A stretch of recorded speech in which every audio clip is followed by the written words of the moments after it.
fact that they're split pushers, which is a second win condition for both of these teams. Heading into the Rift here for the 4th game of the day. Worlds 2017 play-in groups, day number 2. Remember, at the end of today, Rusty, 2 of these teams are going home.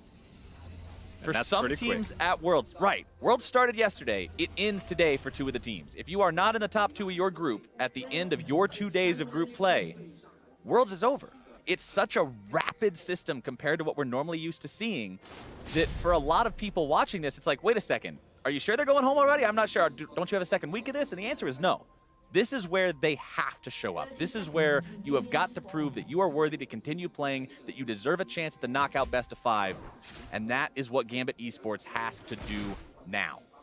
All of the preparation, all of the time and planning that you spend absolutely does just wash away very quickly if you go without a victory. And for Gambit, they need to get that one, put themselves into the tie-break position up against Lion, who have looked fantastic. You would have to say, until this game plays out, undisputed the second best team in this group, and it's on Gambit to prove them otherwise.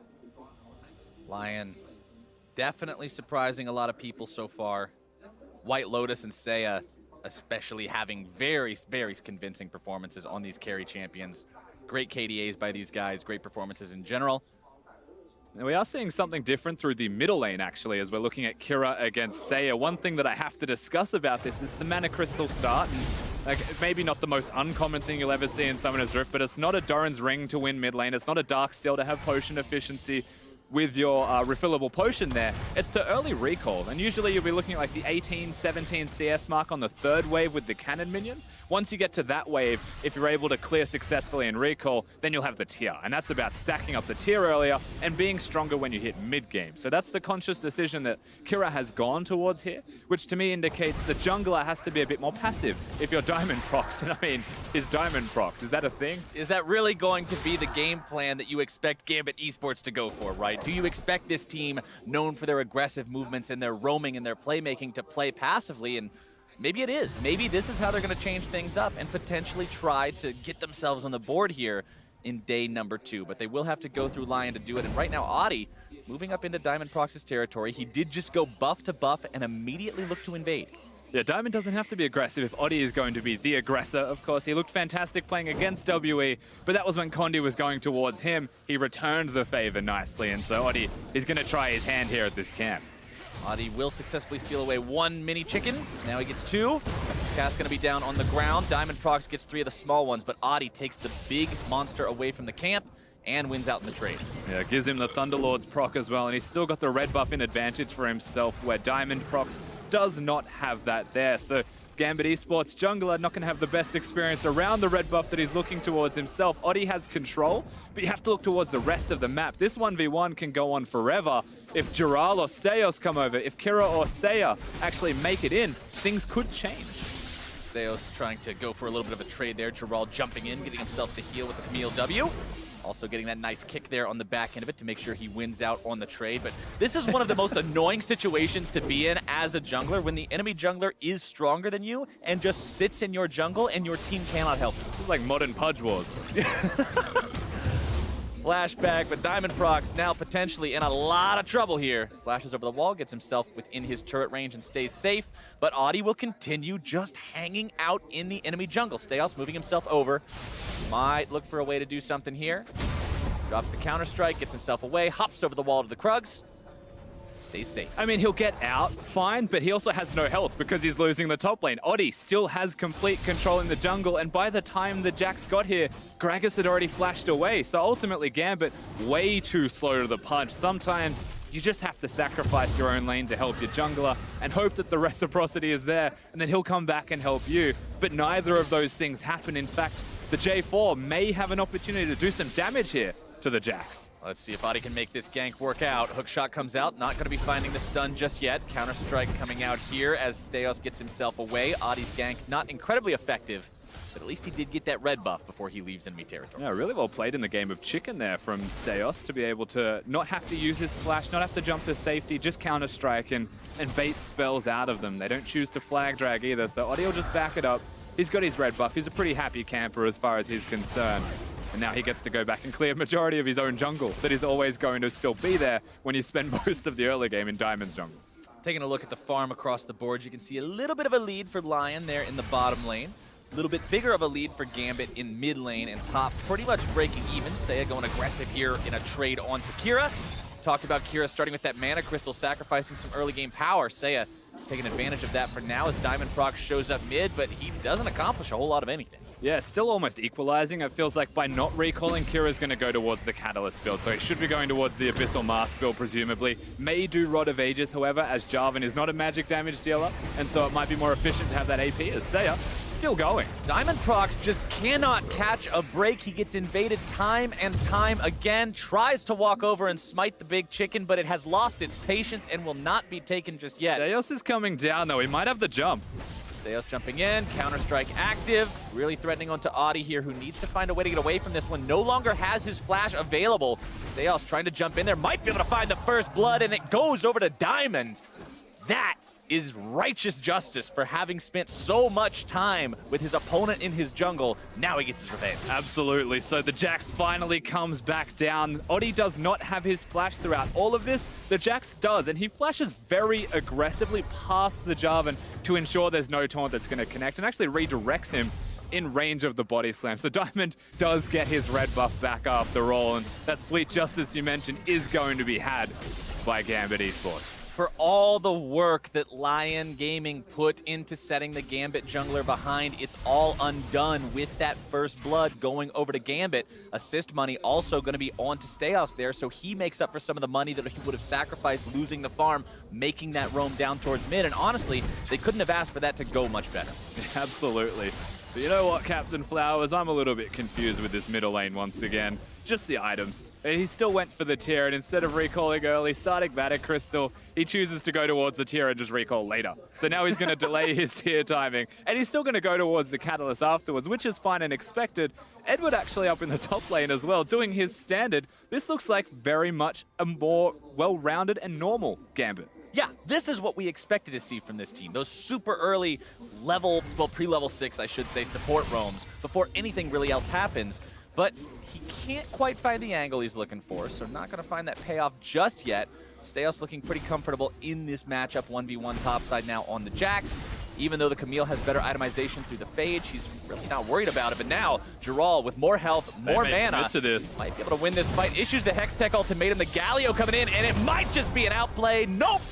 See you later, Giral grabbing the kill. And the outplay is the damage reduction as well that the Galio ultimate's going to provide to Giral. So they get the kill. You call it the 1v1, but I could still see an assist down there for Seiya. He's going to be able to pick that one up, go back towards the middle lane, and that's big for the Camille. This is a stark contrast to what we saw the last time these two champions faced off against each other.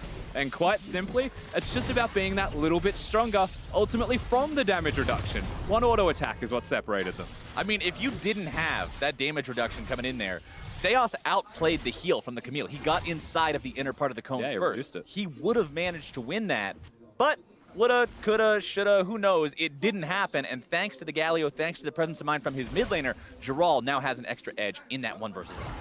And once again, last time they played against each other, Giral was the Jax and he was winning the matchup. So perhaps it is the player more than anything else, Captain Flowers. Perhaps it is. Still to be seen, of course. They're both split pushes. They're both scalers. Jax will have that really big spike with the Sheen moving forward. One thing I also want to keep an eye on as we move forward, closer and closer towards the 10-minute mark, closer and closer towards mid-game, rolling around a few minutes after, is Infernal Drake is the first one spawning this game, which means teams may be more apt to fight for that than they would from other ones. If you had something like a Cloud Drake or potentially even an Ocean or Earth Drake, teams always want these Infernals. They always want to get those damage bonuses, especially when you have these carry-style top laners like the Jax, like the Camille. You get so much value out of it. I would expect to see a fight for that sooner than later, but if a fight does break out on that end of the map, you do have an advantage on the side of Gambit Esports, considering they have TP available there for the top lane. Expertly traded to an extent from Steos just there as well in the top lane, and to bring it back, as they are going to fight for this blue buff a little bit first, Drake is a place they could look towards, but this seems to be like the higher immediate priority and the safer priority that they can look towards. Gambit want this blue buff. Let's see if Seiya and Adi can defend here. Blue buff down below 1,000 HP. Taunt coming out from Seiya. Counter-strike on Steos, keeping himself alive. Giral trying to jump in there with the hook shot. Diamond Prox potentially going to be caught out here. Oh, trying no. to flash over the wall. Doesn't find his way out just yet, but Giral going to be the one almost going down. Seiya grabbing the kill onto Diamond as Giral falls as well. 1 for 1 so far. Gambit walking themselves out. It's actually just going to reside as a 1-for-1 trade, but it's the jungler of Gambit Esports compared to the top laner of Lion that is going to go down. Jax will get a bit of extra time farming, but still with a Cassiopeia, with a Jax there, I don't think they want to do the Infernal Drake just because of the risk of the smite, and so it's a full reset. Unfortunately, I mean, they might have lost the one person they didn't want to lose when it came to fighting for this blue buff. Of course, we get to see this again. The thing I want to highlight is Kira has to flash early here, and Steos is never going to get a chance to use that due to the taunt from Seiya, preventing all of the damage. And at this point, you're like, wow, pretty good moment here for Lion, but 3-man body slam, even after the mistaken flash from Diamond Prox, is enough to be able to create a trade. So ultimately, the mistake, almost a blessing. Yeah, the flash was really unfortunate there, Yeah. but it ultimately worked out okay at the end of the day. Granted, Gambit was not able to steal the blue buff away. I want to go ahead and comment on that one as well. You did see that go over to Seiya. So the initial mission failed, but everything worked out sort of all right. 1 for 1. Not the most convincing of victories, but definitely not a loss either. 400 gold, the lead now for Gambit Esports over their counterparts in Lion Gaming. And honestly, Gambit's doing a lot better than people might have expected them to do based on their performance yesterday. They did not look convincing in either one of their games. Today, they're coming out swinging against Lion. They're making the kind of plays we would expect from this team, and it just looks like they feel more comfortable. Yeah, we saw it for 5 minutes in their second game, and it looks like maybe they've just continued to warm up that little bit more every single time they've played on Summoner's Rift. They're rotating, absolutely right. They are able to get Edward to the top lane. They're able to get the Jax now coming down, and he's even looking towards an opportunity in the mid lane. Whoop! Tries to jump in, but a good dodge away with a Justice Punch from Seiya will keep him nice and safe. The two members there, Steos and Kira, the members of Albus Nox that impressed us so much in 2016 Worlds, now on this Gambit Esports squad in 2017, hoping to make the same type of a run that they did last time around, but having a little bit more trouble out the gate compared to them. A much longer way to go this time when you want to talk about that run. They need to try and get this victory, get another victory over Lion later in the day, and then win a best of 5 against one of the other teams competing, presumably from Pool 1. So, look, that journey is going to be a little bit more difficult for them so far, and it's long. But Lion now starting off the Infernal Drake, like we mentioned a couple of minutes ago. And Gambit are looking at this. There's definitely an opportunity for them to fight for it if they choose. Steos has his teleport available. They can try to force a fight on this if they want to, but Lion will go ahead and secure it for themselves. The early smite into the Rin from Callista means Infernal goes their way. I think the big scare is that Giral was down there just so early. They choose to get Steos extra farm, extra experience in the top lane, and perhaps force this teleport. Ultimately, whilst the teleport being forced is not bad timing for Lion, there's still a moment and, you know, a window of opportunity for Gambit to make a play adverse on the other side of the rift if they choose, just by being able to unlock their Jax. Want to go ahead and comment on the same thing that we saw yesterday? Giral versus Steos. Not the Trinity Force versus Trinity Force rush on both of these. We are seeing the Ninja Tabby on Steos first. Curtain Call opens up bottom lane, not to accomplish much of anything, No, quite he was honestly. trying to clear the wave, but Braum exists. And now Steos interrupting the hook shot from Giral, trying to keep him here long enough for Diamond Prox to show up and He's diving. make this gank happen. Diamond wanting to get in there. Oh! Nice cask. From downtown, so they lock it down. Giral's gonna die, and instead of using their teleporting member to go to the rest of the map, they bring Diamond Prox up to him, just knowing that Steos is able to win that 1v1 of his own accord, and suddenly the tower looks like a possibility, but thankfully Seiya exists to prevent it. Seiya shows up not in time to save his ally, but in time to save the turret, and considering Lion has put so much damage onto the bottom lane tier 1 of Gambit Esports, this might be pretty important as it could potentially buy them the opportunity to find the first turret and the gold bonus that comes with it. You'd have to worry if you're Lion here, not just because of the turrets, because the Jax has brought it back. Camille got the early kills, but things have shifted. Times are changing. And that Jax can outscale Camille very quickly, especially at that Trinity Force spike. Especially at the level 6 spike, where you don't have to commit an ultimate to trading against your opponent. It's just 3 auto attacks.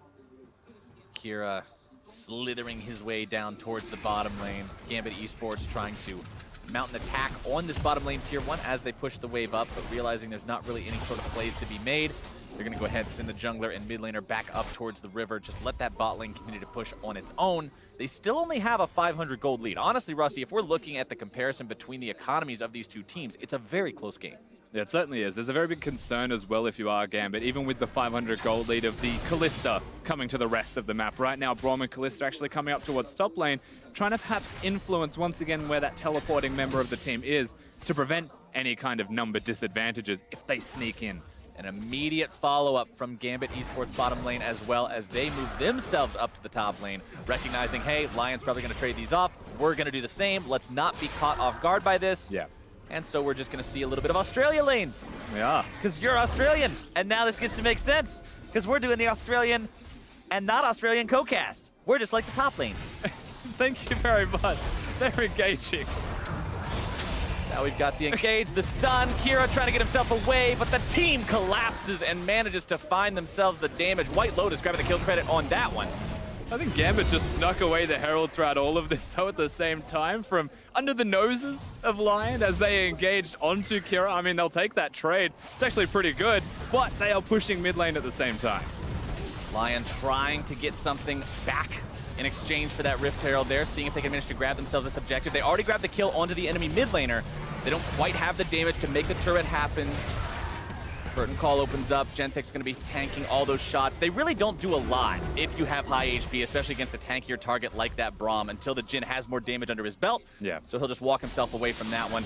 Gambit will hold the line at the turret. Yeah, and they're able to do that. Of course, even the fourth shot from Jhin was used just to clear the wave. He knows he's not doing all that much damage himself, hasn't completed the Infinity Edge, so not all that impactful. However, throughout all of this, whilst they only got damage on the mid lane turret, it's still good damage. They get the first turret in the bottom lane. The top lane's the place that they can look towards and send their duo, which has been controlling the 2v2. So ultimately, Lion, I'd say still in the driver's seat as far as the towers are concerned. It's just that we are seeing some fight in the Gambit system. They do have what it takes to keep up. Which is a lot of fun to see. This is what fans wanted to see from this team. For a lot of people, they were excited to see Gambit make their return to the world stage here in 2017. The last time we got to see this team at Worlds was 2012, 5 years ago. Long time ago. Many people hyped up, not just for the fact that this team has two Albus Nox Luna members, like we already talked about their impressive performance from 2016, but if you look at Diamond Prox and Edward, two of the old guard names from Moscow 5, one of the original teams that showed us what competitive League of Legends could look like way back in the heyday.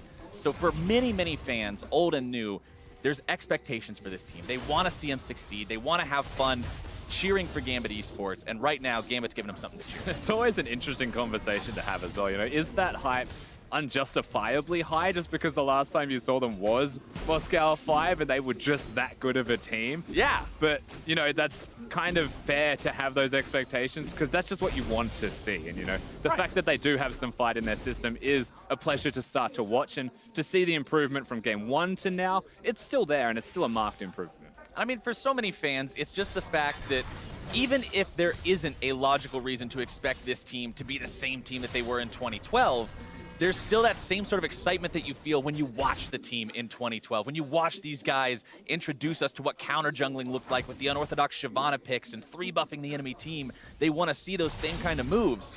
And now it's Steos. Might potentially they're engaging. 1 versus 2 here. They go in, issue the Hextech ultimatum. Geralt looking to find the damage, but Diamond Prox manages to make this an even fight after all. Trying to go in, back here onto Geralt as Sayas shows up. Now it's going to be 3 versus 2. Diamond Prox finding himself in a spot where he's almost not able to escape. Oh. Flash into the taunt is able to lock them both down, and Steos flashing over the wall, barely staying alive until double kill comes in from Geralt. Geralt comes up clutch a couple of times. They're hitting these hook shots. Saya makes it an unfair fight in the first place just by being that Galio. He's able to rotate extremely quickly, and we're seeing no impact from Kira. If we're going to contrast these mid laners, whilst the advantage was there for Seos, how quickly things start to shift in the other direction just because of the numbers game that Lion are winning. Lion grabbing themselves another Drake. They're also going to grab themselves another turret. They will lose the one topside, so Gambit grabbing that means they're going to have a little bit of extra global money, but let's take a look at the play. And first thought is that this was a good ultimate from Diamond Prox. Separates the two players, but Seos is well and truly out, and Diamond Prox is now completely stuck. Saya very much aware of the flash being up and available, has one of his own, and is even able to find the Jax through that. So incredibly well played and smartly played from the mid laner of Lion. I always forget how far the distance of Camille's hook shot is until you see it in action. You're like, oh wait, she can close that level of distance. The fact you can flash after it as well. Yeah, the amount of distance it covers. It's pretty dirty sometimes, and Giral manages to get himself his 3rd kill off the back of it. But now Shelly charging into the tier 1 turret here in the mid lane against Lion. Gambit trying to grab themselves the 2nd turret, see if maybe they can even that count up. Edward going to be soaking some damage from those turret shots.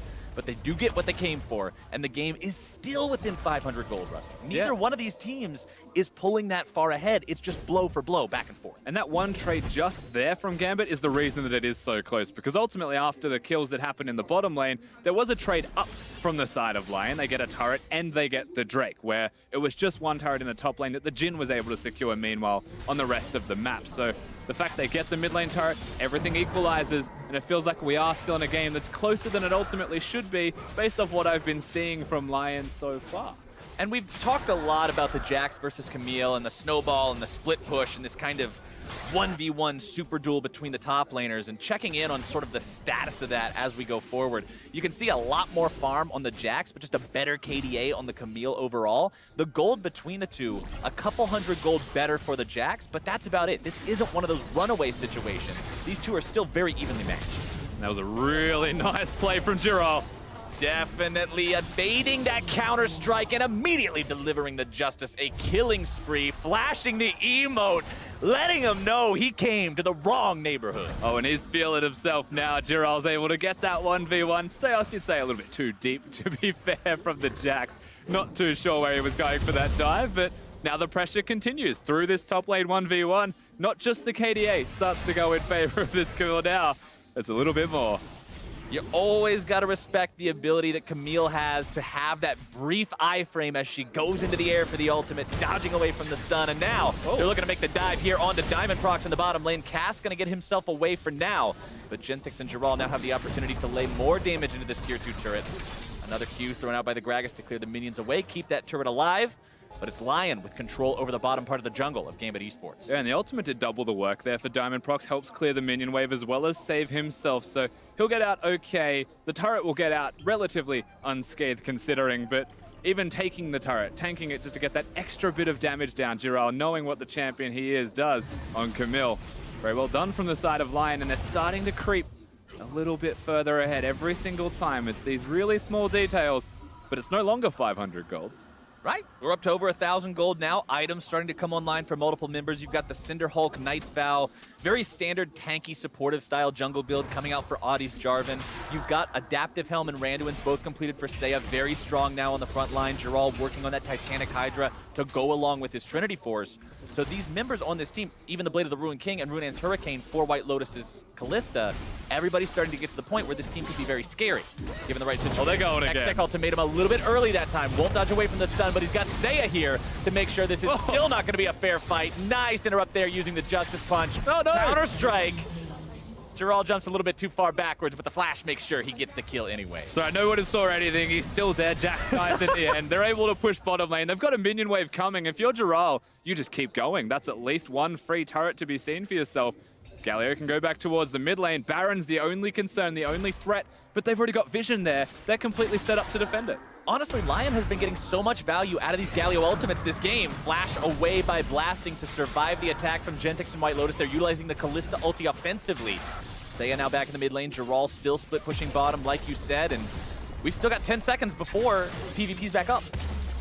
Yeah, and suddenly the 1 and 4 Jax is becoming the problem for Gambit Esports. Where do they go from here? Because ultimately against the Camille, there's no such thing as just scaling up, becoming a split pusher. He's already doing that better than you are. You need to actually look towards starting to group, perhaps, get the team fight going. The Counter-Strike is a game changer if you're able to hit the correct targets. But you'll need those teleports, you'll need those flanks, and I mean, that's another feat entirely. I've always commended the vision control of Lion when they really want the objectives. A lot of Gambit Esports members hanging around the mid lane right now, but they've already taken the turret. There's not really a lot they can do there, so quickly going to be forced backwards, having to regroup now. 2,500 gold behind their opponents.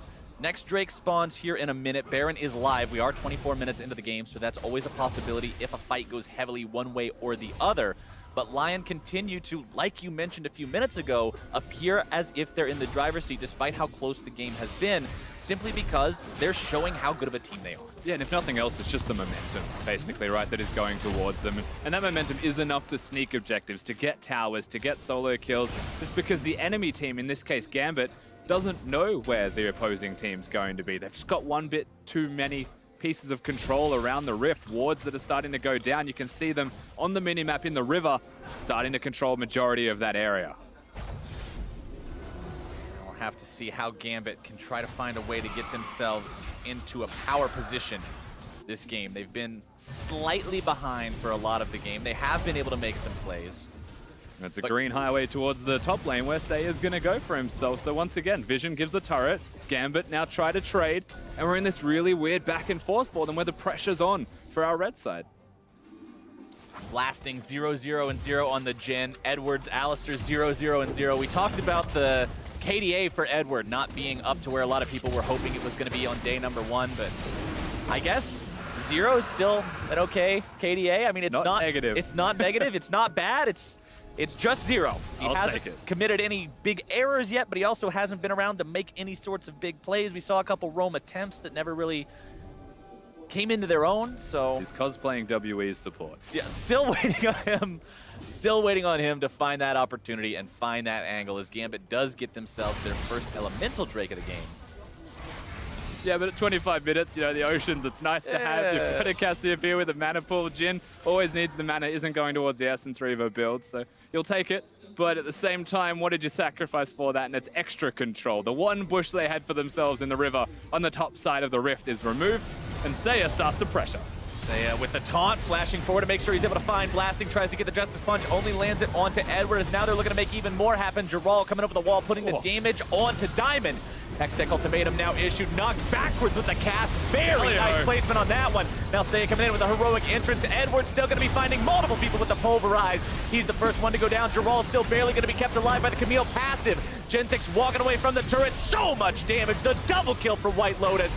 Make that one a triple, blasting the last man up, and he will not be for long. The last kill goes over to Saya, and the clean ace for Lion Gaming. And clean's the name of the game here. All 5 people alive. Lion will just take the turret, look towards the Baron. Anything they want on Summoner's Rift is theirs because they just outplay and out-execute their opponents in this game. So clean. That looked like it could have gone so many different ways, and it goes the best possible way that it could have for Lion. Now they're moving on to the Baron. Now they've got the opportunity to take this objective while still having Giral in position for the split pushing.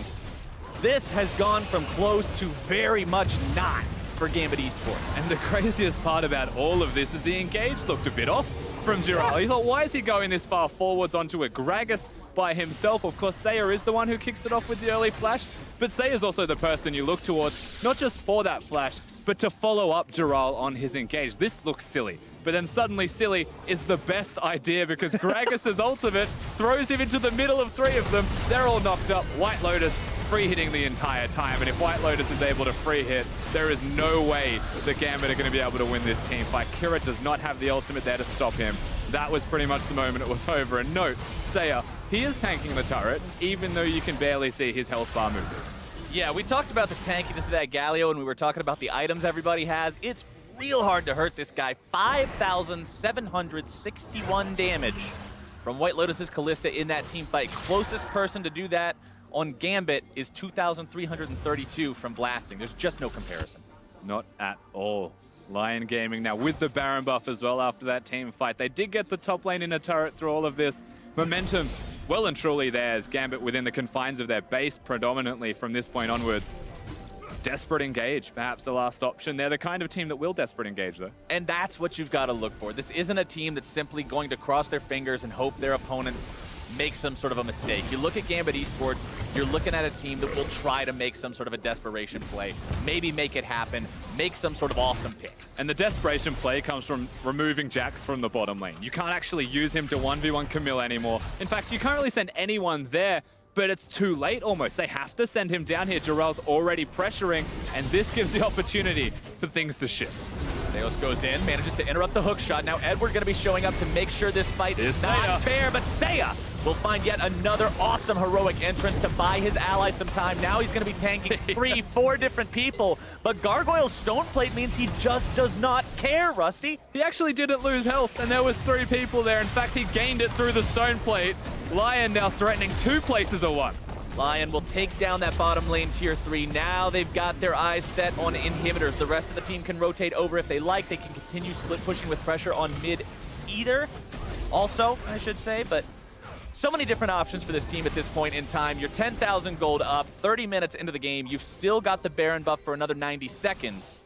Gambit just have no way to really deal with these guys. The game seems completely out of their control. Yeah, we saw 1 point of hesitation from Lion. The recall, it's smart, it's safe. They'll be able to do this successfully. They'll still get a bit of extra push with the Baron buff in their pockets, but once they push bottom, once Dural tried to take on Steos in the 1v1, the fact that it was mid and bottom that they were pushing means it's 2 seconds, and then suddenly the whole team of Gambit can pivot there. So they have to back away, they have to respect. Instead of setting up the lane assignments to be top and bottom, which is further away, harder for them to rotate between, they choose mid lane.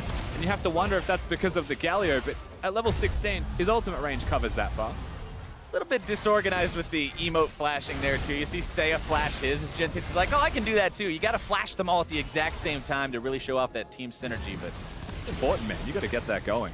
They're probably, I'm just going to bet that they're saving it for the Nexus. Flash them all 5 at the same time as you take down the enemy Nexus. That's how you make it look clean. But now, Audi and the rest of Lion seeing if they're able to catch out Diamond Prox here, putting a lot of damage onto him. Dural wanting to jump in, but the flash away from the Gragas will keep him alive. He uses the flash, but he also uses the ultimate throughout all of this, and that's 2 big cooldowns start to go missing as now they continue to pressure Lion through their bottom lane in the top laners fighting each other. Edward finding a little bit of damage onto Audi, and I mean a very little bit right there. Dural now going to be drawing the aggro. Here we go again. People. Here comes the heroic entrance. Steos the one who's going to be burst down very, very rapidly. The Cataclysm coming in, nearly going to be taking him down at the start of the fight. Audi limping away from this fight as Edward now going to be chased down by the rest of Lion Gaming. They're onto the back line of Gambit Esports. Kira's caught out, stunned up, brought down. And Edward tries to get himself out while covering for his team. Lion has found their way onto the inhibitor. They're still fighting Gambit in the back lines as well. It's a 1-kill fight, but it goes the way of Lion. They get the inhibitor on top of it, and they walk everyone out. And they still get the structures. I swear Seiya is just getting back scratches from the opponent's side of Gambit Esports here. And I thought they had weapons. Evidently not. They're not able to do enough damage, not able to pick apart the tanks, and suddenly they're able to walk it out and get an Infernal Drake for their troubles on the back end of that, as if they needed that as well. Jax has quotes about maybe if he used a real weapon. It's about time to find one now because the damage just isn't there. Yeah, definitely not. Of course, we get to watch this again, and majority of it, you won't really notice what Seiya has done in terms of impact. This was a big taunt from him, however, able to keep the fight going for them, secure the first kill on the Kira, but he's still there. How are you going to get through him when he just stands in front of you? No one's going to be able to defend that inhibitor. All right, bot lane inhibitor down is the best inhibitor to have down when you're potentially looking at Baron. Baron is going to be alive here just under 2 minutes. Lion knows this. They can continue applying pressure, keeping their opponents back, making them blind to the map, setting up wards in the meantime. And you'd want to say one saving grace perhaps is how quickly Jax does clear those super waves, and the fact that he still has teleport after the last fight that happened, as it was inside their base. But right now, 1 minute, 20 seconds till the Baron spawns. They send Kira down there to get some free gold, some free experience by himself. I mean, he's only level 15. He's going to have to catch up to the 18 of Seiya, who is miles ahead of him. And so they take their opportunity to use some time to put him into the side wave. But as of right now, it's time for Jax to go down there if they want to keep the supers out. And we're starting to crest the 4 items, not including boots, count all across the board for Lion Gaming right now. These guys are getting to the point where the builds are almost done. And they're just frightening. You've got the Warmogs now completed, as well as that Stone Plate over there for Seiya, especially working to make him that much tankier. We've seen the Mercurial Scimitar already be used by White Lotus to cleanse him of those CC effects. Also having the Lord Dominic's Regards means these tanky frontliners on Gambit really aren't that tanky, and Gambit has to execute Nai perfectly to even hope to win one of these fights. And this is one of those moments where you have to look at the Jhin and just really ask why. You can see what Jhin does for a team, but when you've got a team composition that's set up for a hyper carry, you're not really possessing enough damage right now, and they haven't been able to use it at all. So Jhin not having the impact that was needed for a Gambit AD carry, whereas Lion's AD carry, White Lotus, has been going off. I mean, we've seen a couple curtain calls open up, and it seems like they accomplish practically nothing as they're just absorbed by the front line. Diamond Prox walking a little bit too close to that rush, and he has no escape mechanisms left. Might be trying to use the ulti to escape. Does do so for now. Walking away with the stone plate, but White Lotus unstoppable with the damage. Edward now going to be stunned up even through the Alistar ultimate. Oh, they're diving. He's still going to drop. In comes Seiya. The dunk into the ground. The double kill for White Lotus. The taunt comes through onto Kira. The triple for White Lotus, looking to make it even more. He's got the Quadra. Oh, they're gonna give it over. The Pentakill for White Lotus. Big Pentakills, and the whole game goes towards Lion. They're going to be able to kill the Nexus as they'd like right now. Big performance from the AD carry. Pentakill, Penta emote, Lion Gaming. What a